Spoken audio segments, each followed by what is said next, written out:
The check-in happened at 11 p.m. on a Thursday in March, which was the earliest Nina could arrange it without raising questions from the overnight admissions staff. Serena Cole walked into Hartwell Hospital through the main entrance rather than the emergency bay, which Nina had recommended because the main entrance had better lighting and fewer people who might recognize her. She was wearing a coat she had bought 2 years ago and almost never wore dark gray, oversized, the kind of coat that does not look like it belongs to a woman whose photograph appeared on the cover of a business magazine 4 months prior. She had her hair down. She had not put on makeup. She had not gone without makeup to a public place in 3 years. She noticed this in the elevator and filed it away as information about herself that she was not yet ready to examine. Nina met her at the elevator on the 4th floor with a chart already prepared and a look on her face that Serena recognized as the expression Nina reserved for situations where she wanted to say several things but had decided to say none of them.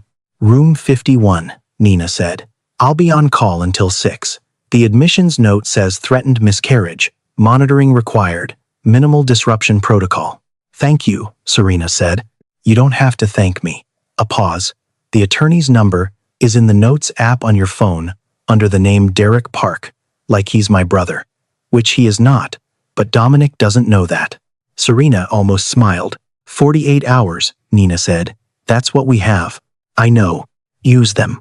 The room was small and clean and smelled of antiseptic, with an undertone of something floral that Serena identified. After a moment, as the lily arrangement Dominic had sent ahead, he had called the hospital that afternoon, after she told him about the miscarriage scare, to arrange for flowers to be waiting in her room.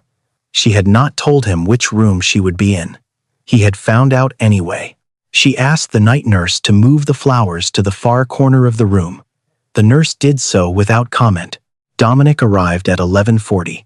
He had driven himself, which meant he had not wanted a driver to know where he was going at this hour, which Serena noted and filed.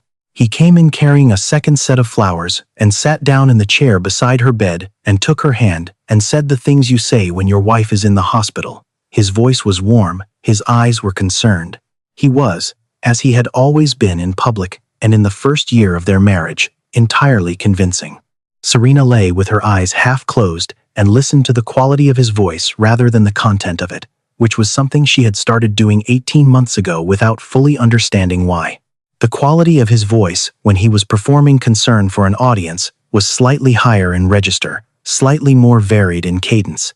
The quality when they were alone was flatter, more efficient. He did not waste expressiveness when there was no one to receive it. Tonight they were alone, and his voice was doing the higher register anyway. She understood, lying there, that she had become an audience.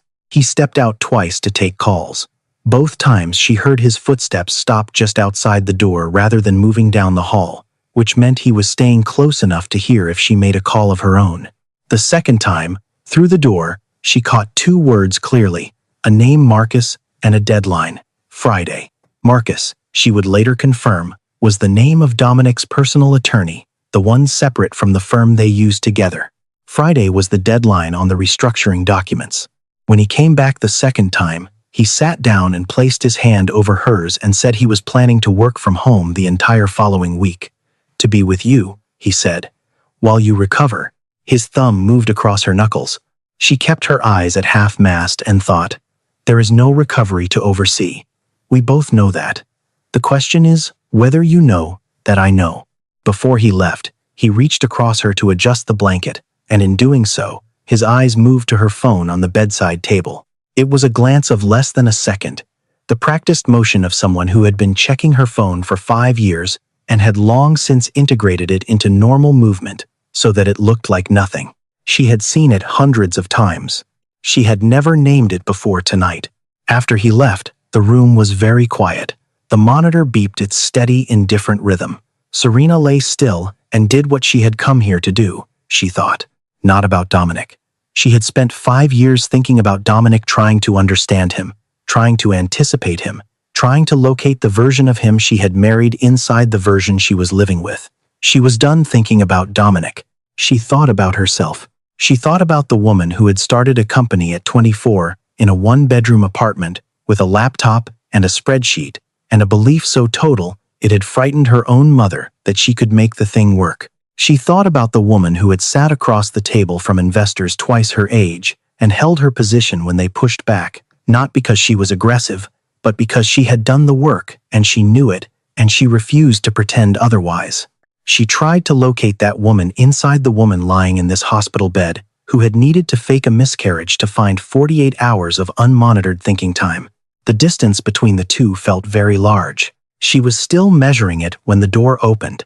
Marisol Fuentes knocked once before entering, which was more than most of the overnight staff had bothered with. She was a compact woman in her late 40s with dark hair pulled back and the bearing of someone who has spent decades in spaces where invisibility is both a job requirement and a survival strategy. She moved through the room with the economy of someone who has done this work long enough that it requires no conscious direction, wiping surfaces, replacing the trash liner, checking the bathroom, moving from one task to the next in a sequence so practiced it had the quality of something choreographed.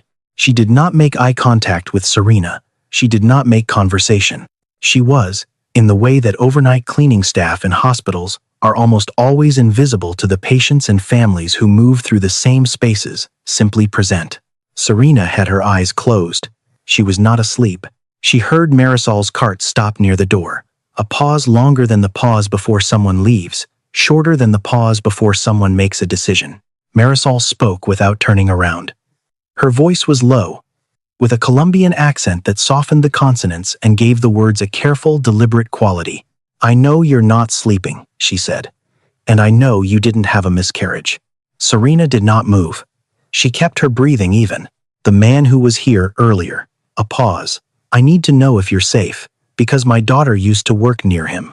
And for 7 months, I haven't been able to find her." The door opened. The cart moved into the hallway. The door settled most of the way closed, leaving a gap of perhaps 2 inches, enough for a thin line of hallway light to fall across the floor, enough to hear the cart moving away down the corridor, the sound diminishing until it disappeared around the corner toward the nurse's station. Serena lay in the dark. Her phone was in her hand. She had been holding it since Dominic left. The screen dark, the number of Nina's attorney contact already in her recent searches. She had not called yet because calling meant deciding, and deciding meant acknowledging that what she was afraid of was real, rather than a construction of her own anxiety, which was the framing Dominic had given her stress responses for so long that she had partially adopted it herself.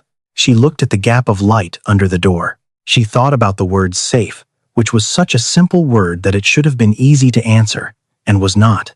She thought about a woman she had never met named Gabriella, who had apparently disappeared from every form of communication 7 months ago, and whose mother was now somewhere in this hallway. She thought about the fact that a stranger, a woman, who cleaned rooms at 11 p.m., had looked at her and seen what she was actually doing here, when the man who had shared her bed for 5 years had looked at her and seen only what he needed her to be. She did not call the attorney that night, but she did not sleep either. She lay in the dark, with the line of hallway light across the floor, and thought, for the first time in a long time, with the full, unmonitored clarity of a mind that no one was watching. At 2 in the morning, Serena heard the cart in the hallway. She had been awake the entire time, not restlessly, not with the anxiety of someone waiting for something, but with the focused quietness of someone who has decided to stop pretending. She sat up when she heard the cart stop outside her door. She reached over and turned on the bedside lamp. By the time Marisol knocked and entered, Serena was sitting upright against the pillows, looking directly at the door. Marisol stopped just inside the threshold. She looked at Serena for a moment, reading the room, the way someone reads rooms when their circumstances have required it for a long time. Then, she stepped fully in and let the door close behind her.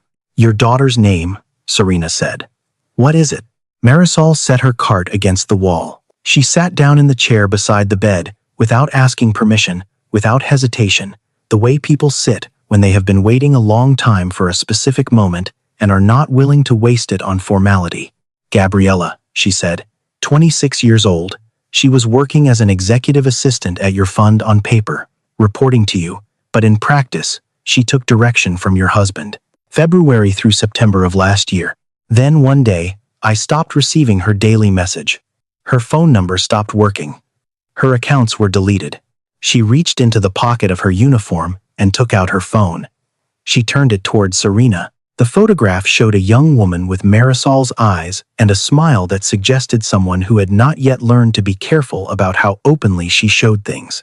She was standing in front of a building Serena recognized immediately, the former offices of Cole Venture Partners on Meridian Avenue, the address they had vacated 8 months ago. Serena looked at the photograph. She remembered Gabriella now, or she remembered the outline of her. A young woman, quick and bright, who had appeared at her office door once with a question about a document, and whom Serena had redirected to Dominic because she was in the middle of something and Dominic handled the staff. She remembered thinking, in that brief moment, that the young woman seemed competent.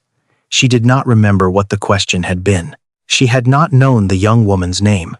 8 months later, sitting in a hospital room that smelled of antiseptic and someone else's flowers, she understood that this was not a small thing. She wasn't the first, Marisol said. I spent 4 months finding that out.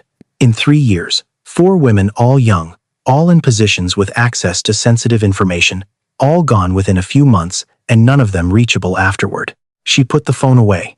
I found 2 of them. One wouldn't speak to me. She just said she had signed something and couldn't. The other sent me one text, "Don't dig further." Then she blocked my number. What were they signing? Serena asked. Non-disclosure agreements, broad ones, severance in exchange for silence about their time at the fund and their interactions with its principals. Marisol's voice was even, factual, the voice of someone who had assembled this over months and had long since passed through the emotional stages of it. The agreements were signed under your name, Serena Cole, principal and founder.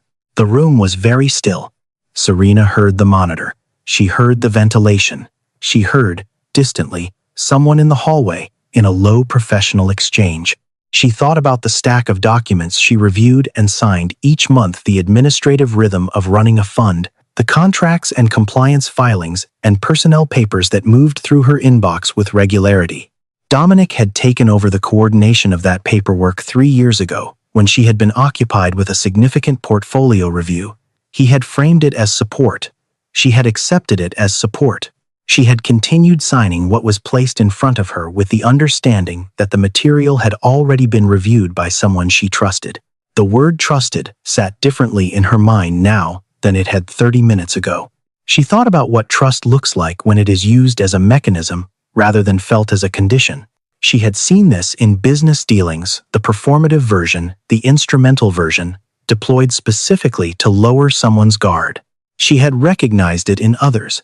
She had not recognized it in her own home, in her own marriage, applied to herself. For 5 years, Marisol stayed for almost 2 hours. She did not tell the story in order.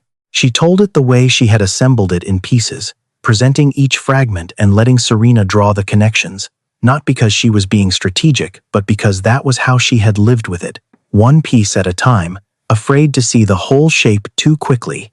She talked about Gabriella's first weeks at the fund, the evening calls, the excitement, the way Dominic had seemed charming and attentive, qualities that Marisol had found reassuring at the time. She talked about how, by the 3rd month, the evening calls had become weekly, then irregular, then stopped. She talked about the text messages that had come in the weeks before Gabriella disappeared, brief, a little flat, nothing that would alarm a parent reading quickly. But Marisol had not read quickly. She had read carefully, and she had noticed that her daughter had stopped using certain words she always used and started using certain phrases she never used. The language had changed, not the content, the texture. She was being careful, Marisol said. She knew someone might read her messages. She was telling me she was all right, without being allowed to tell me anything else.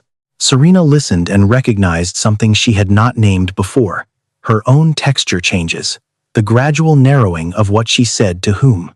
The friends who had stopped calling because she had stopped calling back, which had happened so slowly she had not noticed it as a process, only as a state. The opinions she had stopped volunteering, the version of herself that had grown smaller over 5 years, not because anyone had ordered her to be smaller, but because smallness had become the path of least resistance. She had thought of this as stress, as busyness, as the natural cost of a demanding life. She had not thought of it as a pattern with a source. The last thing she sent me, Marisol said, was not a text. She reached into her pocket, not her phone this time, but a folded piece of paper, small, worn, with the quality of something carried for a long time and handled frequently. She unfolded it carefully and placed it on the bedside table. The handwriting was neat and small, in Spanish. One sentence. Serena read it slowly. "Mama, if I don't come back, find Mrs. Cole. She is the only one who can do something." She read it twice. She looked up at Marisol. "She left this in her nightstand drawer," Marisol said. "I found it when I collected her things, 2 weeks after she was gone." Serena looked back at the paper. She thought about a 26-year-old woman writing this, deciding to write it, deciding what to say, deciding who to name in a moment when she was frightened enough that she felt she needed to leave instructions for the possibility of not returning. That woman had chosen to name her, not investigators, not a lawyer, not a journalist or a friend. Serena Cole, the woman whose name was on the door, the woman whose name was on every document, the woman who had, for 5 years, been so occupied with managing her own situation that she had not noticed what was being done in her name until a stranger sat in a chair at 2 in the morning and placed a folded piece of paper on her bedside table. "She believed in you," Marisol said. "It was not an accusation. It was simply true, stated the way you state things that are true and that the other person needs to hear. She believed you were a different person than what she was experiencing. She believed if you knew, you would do something." Serena put the paper down on the table. She sat with that for a long time.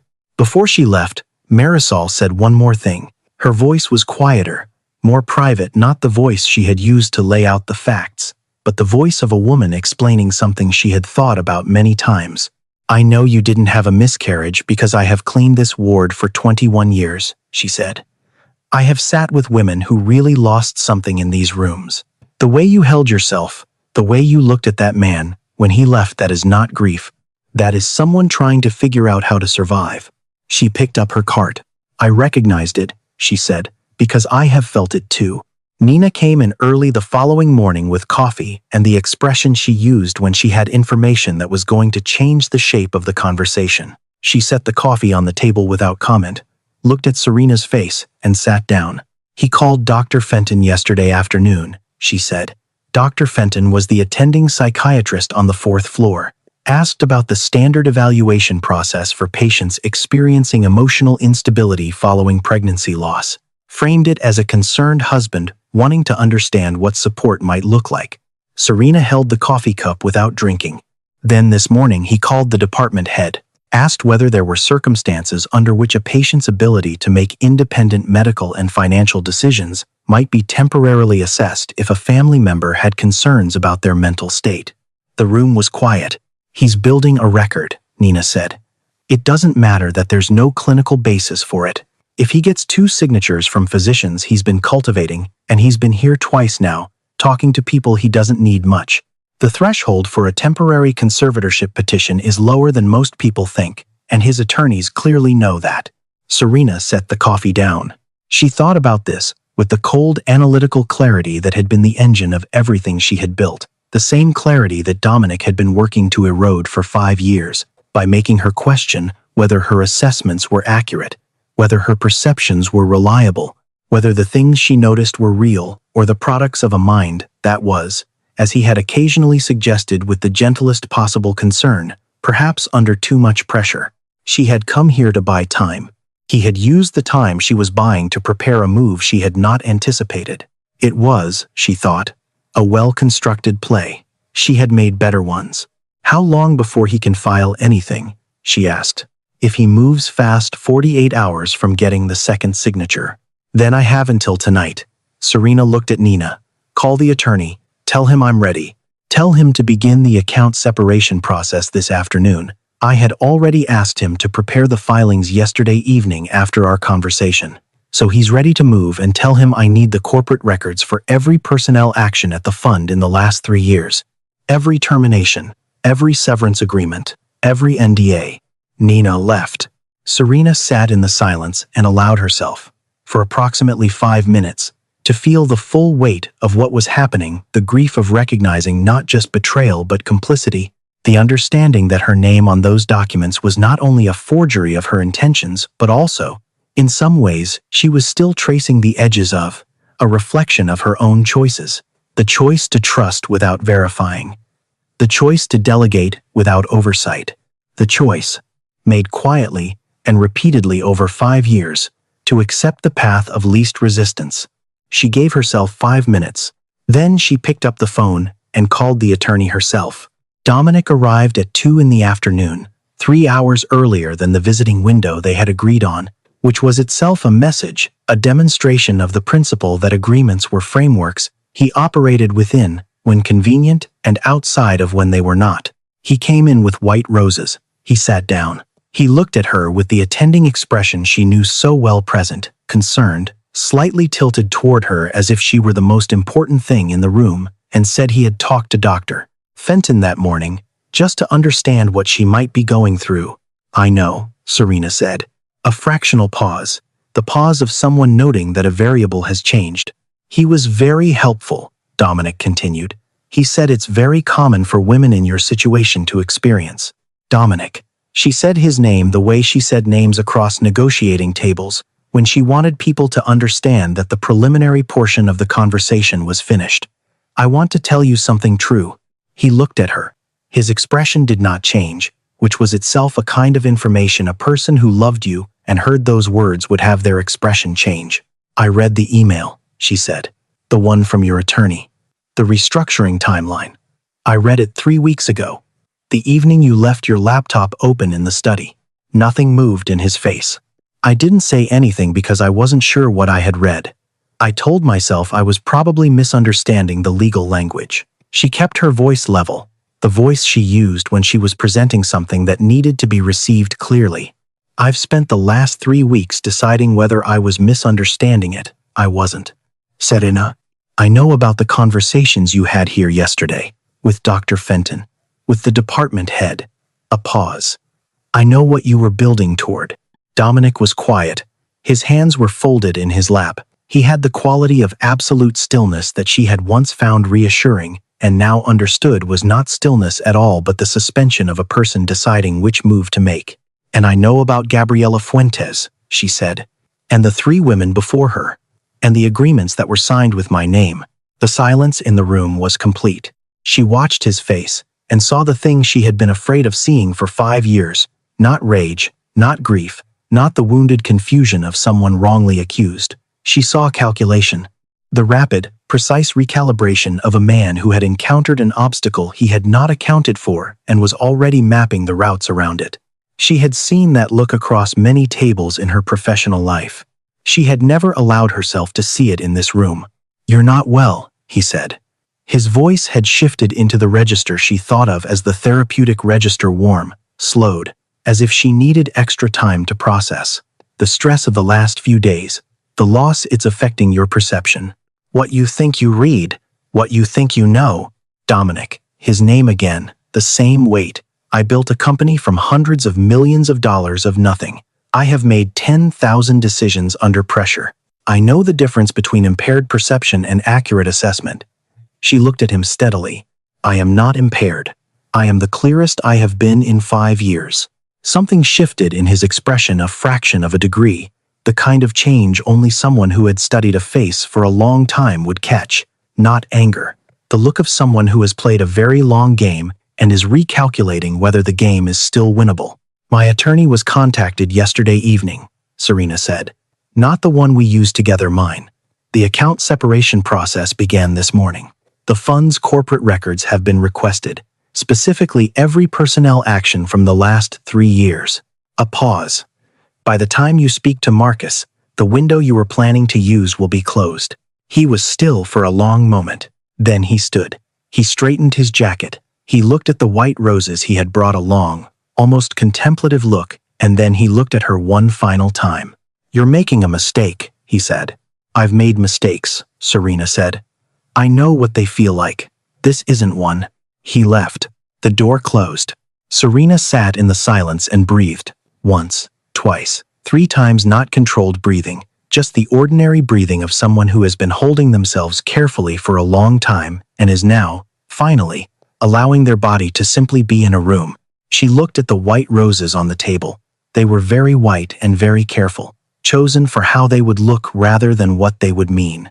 She reached over and placed them face down in the trash. It was a small action. It took 3 seconds, but the weight of it was larger than its size, and she sat with that weight for a moment before she picked up her phone.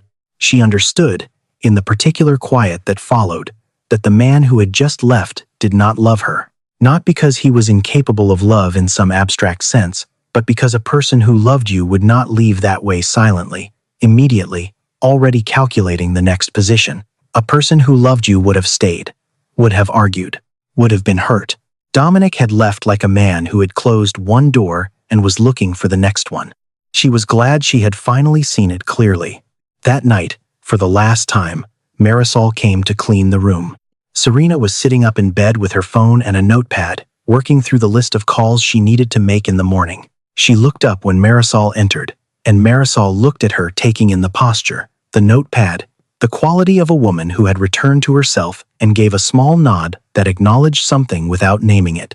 They occupied the same space in companionable parallel for a while, two people doing what they were doing without requiring acknowledgement from each other, which felt to Serena like a form of respect she had not encountered in a long time. When Marisol reached the bedside table, she paused. Gabriella's note was still there. Serena had not moved it. "I retained a private investigator this afternoon," Serena said, "and a labor attorney who specializes in coerced severance agreements. They'll meet with you tomorrow at 10. The address is in this." She held out a folded piece of paper. "I won't be there. This is your story and Gabriella's story. I'm not the right person to be in the room for it." Marisol took the paper. She looked at it, then at Serena. "I'm also requesting the full personnel file for every action at the fund in the past 3 years," Serena continued. "Every NDA, every termination. I don't know yet what I'll find, but I can promise I will not look away from it." Marisol folded the paper and placed it in her pocket. She did not say thank you. Serena had not expected her to, and was glad thank you would have made it transactional, would have given Serena credit she had not earned and did not want. What Marisol did instead was stand there for a moment, holding the folded paper, looking at Serena, with the expression of someone who has spent a very long time not trusting and is choosing, with full awareness of the risk, to try once more. "She likes yellow," Marisol said. "My daughter. When you find her, don't bring white flowers." Serena held that. "I'll remember," she said. Marisol finished the room. At the door, she turned fully to look at Serena one last time, not the quick functional glance of someone completing a task, but the full attention of one person looking at another. "You are not a bad person," she said. "You were a person who trusted wrong for too long. Those are not the same thing." She left. Serena sat in the room that was now entirely hers, no performance required, no one monitoring the quality of her breathing or the direction of her gaze, and sat with what Marisol had said. Not a bad person. A person who trusted wrong for too long. She understood both things. She was not certain the distinction was as clean as Marisol had drawn it. She thought there were choices she had made that were not only about trust, but about comfort, about the ease of not asking questions whose answers would require action.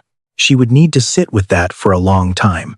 But she was, for the first time in 5 years, asking the question without someone in the room telling her she was asking it wrong. That felt like the beginning of something. Gabriela Fuentes was found 11 days after the private investigator was retained. She was living in Tucson under her middle name, working a cash job at a plant nursery, and she had not been abducted or harmed. She had left voluntarily, before dawn one September morning, because she had come to believe that staying was more dangerous than disappearing. She had signed a non-disclosure agreement under conditions that a labor attorney would later describe in a legal filing as coercive and procedurally invalid. She had believed, as people in those circumstances often do, that she had no options. The investigator found her on a Tuesday. Marisol flew to Tucson on a Thursday. Serena did not go. She sent yellow sunflowers to the address the investigator provided, not to Gabriela, but to Marisol, with a note that said only, "For when you see her."